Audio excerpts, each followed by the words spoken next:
Assalamualaikum warahmatullahi wabarakatuh.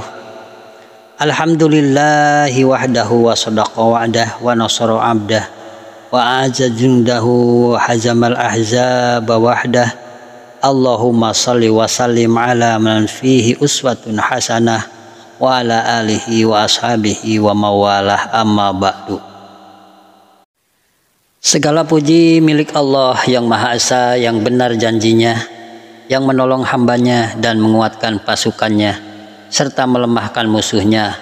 Ya Allah, limpahkanlah rahmat dan keselamatan kepada orang yang mempunyai teladan yang baik, dan kepada para keluarganya serta seluruh sahabat-sahabatnya yang setia mengikutinya.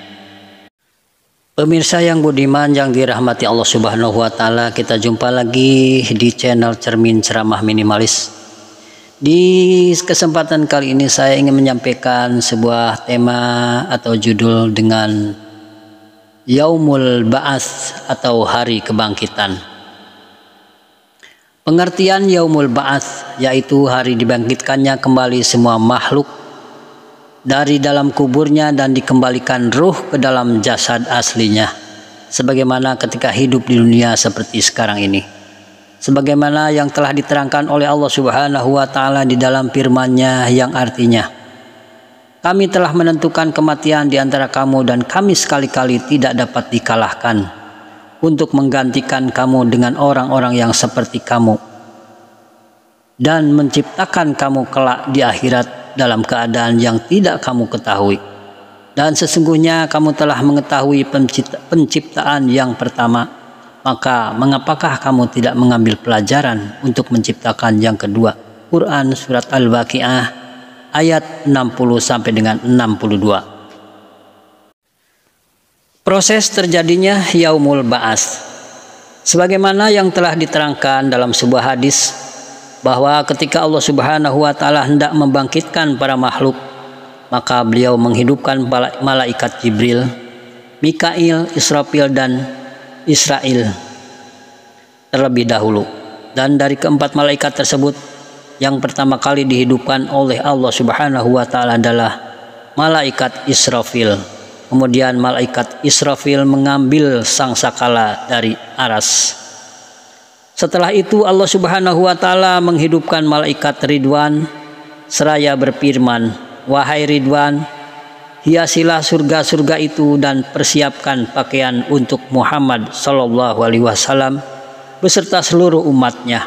Kemudian para malaikat lainnya sama berdatangan sambil membawa buraq dan mahkota serta sebuah bendera yang bertuliskan Ahmad, termasuk dua pakaian yang berasal dari surga.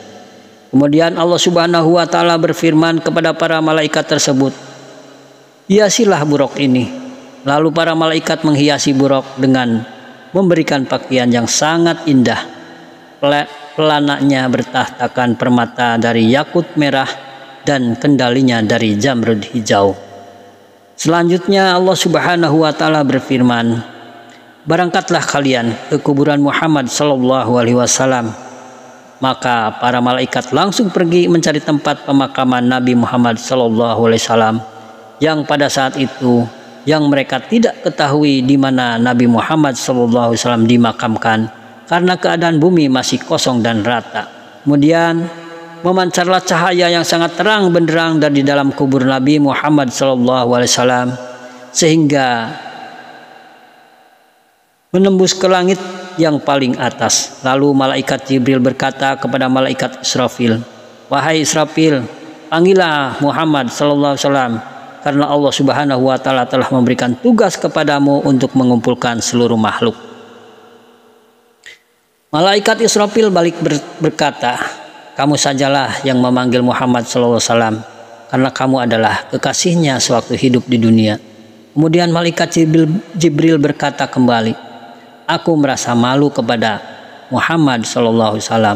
Setelah itu malaikat Israfil berkata kepada malaikat Mikail, wahai Mikail, kamu sajalah yang memanggil Muhammad Sallallahu Alaihi Wasallam.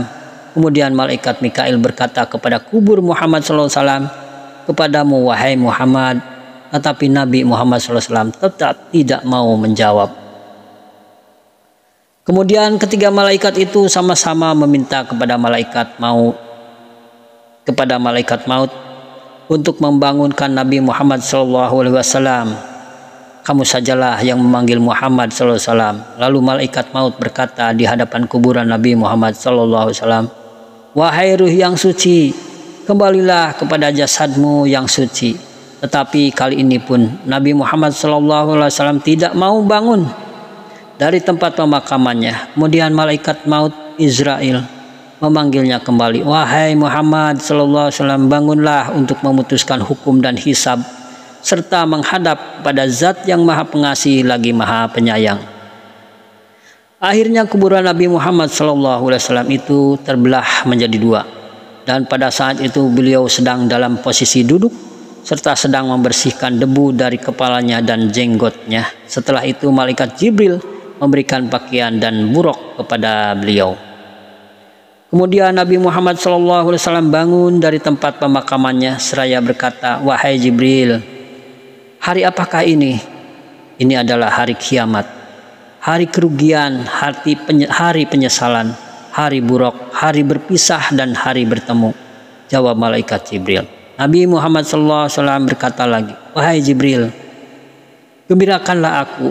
Malaikat Jibril lain menjawab, surga telah dihiasi untuk menyambut kedatanganmu, sedangkan neraka benar-benar telah ditutup. Rasulullah SAW berkata,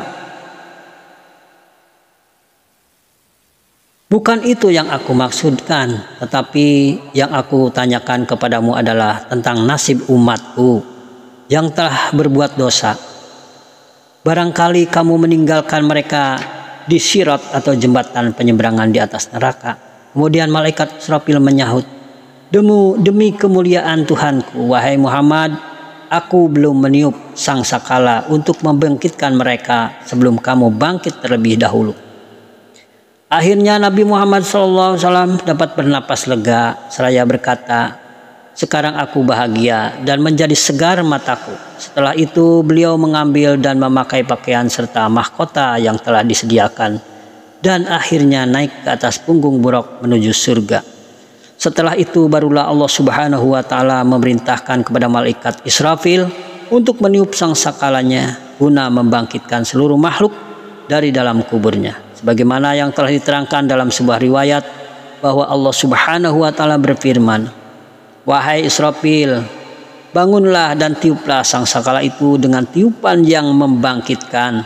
Maka ditiuplah sangkakala itu oleh malaikat Israfil seraya berkata, wahai ruh-ruh yang keluar dari tulang-tulang yang sudah hancur, jasad-jasad yang sudah busuk, otot-otot yang sudah terputus, kulit-kulit yang sudah robek, dan rambut-rambut yang sudah rontok, bangkitlah kalian untuk menghadapi keputusan hukum. Maka dengan izinnya seluruh makhluk bangkit dari dalam kuburnya, dan ia akan tetap berdiri menunggu di tempat bangkitnya itu hingga selama 40 tahun. Sebagaimana yang telah diterangkan dalam sebuah riwayat bahwa ketika seluruh makhluk itu dibangkitkan dari dalam kuburnya, maka mereka akan tetap berdiri tegak di tempat mereka dibangkitkan selama 40 tahun. Tidak makan dan tidak minum, juga tidak duduk serta tidak bicara. Dalam sebuah hadis yang lain juga telah diterangkan bahwa pada hari kiamat nanti seluruh umat manusia dikumpulkan dalam keadaan sebagaimana waktu ia dilahirkan oleh ibunya, yakni dalam keadaan telanjang, bulat, dan tidak beralas kaki. Kemudian Aisyah radhiyallahu anhu berkata kepada Rasulullah SAW, apakah laki-laki dan perempuan kumpul bersama-sama? Beliau menjawab, benar, mereka akan kumpul bersama. Aisyah radhiyallahu anhu berkata lagi, aduh jelek sekali, sebagian dapat melihat pada sebagian yang lain.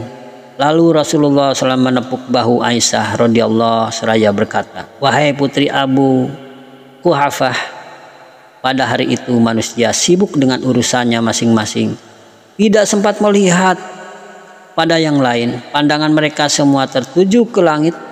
Mereka berdiri di mahsyar kira-kira selama 40 tahun. Mereka tidak makan juga tidak minum.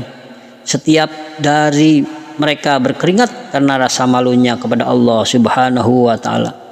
Di antara mereka ada yang berkeringat sampai kepada kedua telapak kakinya, ada yang sampai pada kedua betisnya, sampai pada perutnya, dan ada pula yang sampai kepada wajahnya. Dan keringat itu akan tetap pada sepanjang mereka berdiri di mahsyar. Selanjutnya Aisyah radhiyallahu anhu bertanya pula, "Wahai Rasulullah, adakah orang yang dikumpulkan pada saat itu dapat minum?" Beliau menjawab, "Seluruh manusia pada hari itu dalam keadaan lapar kecuali para nabi dan keluarganya, termasuk juga orang-orang yang berpuasa di bulan Rajab, bulan Sa'ban, dan bulan Ramadan. Karena mereka selalu dalam keadaan kenyang sehingga tidak merasakan lapar maupun haus." Dalam pada itu ada pula beberapa orang yang pada saat terjadinya kebangkitan itu diselamatkan oleh para malaikat, sehingga ia terbebas dari segala azab atau siksaan sebagaimana yang telah dialami oleh kebanyakan orang. Sebagaimana yang telah diterangkan dalam sebuah hadis yang diriwayatkan oleh Ibnu Abbas radhiyallahu anhu bahwa Rasulullah shallallahu alaihi wasallam pernah bersabda, "Ada 3 orang di mana para malaikat akan menyelamatkan ketiga orang itu pada hari dikeluarkannya para makhluk dari dalam kuburnya, yaitu orang yang mati syahid, orang yang berpuasa di bulan Ramadan, dan orang yang berpuasa di bulan Arafah. Di samping itu ada pula beberapa orang yang sampai datangnya hari kebangkitan itu jasadnya tetap utuh dan tidak dapat membusuk meskipun hanya sedikit.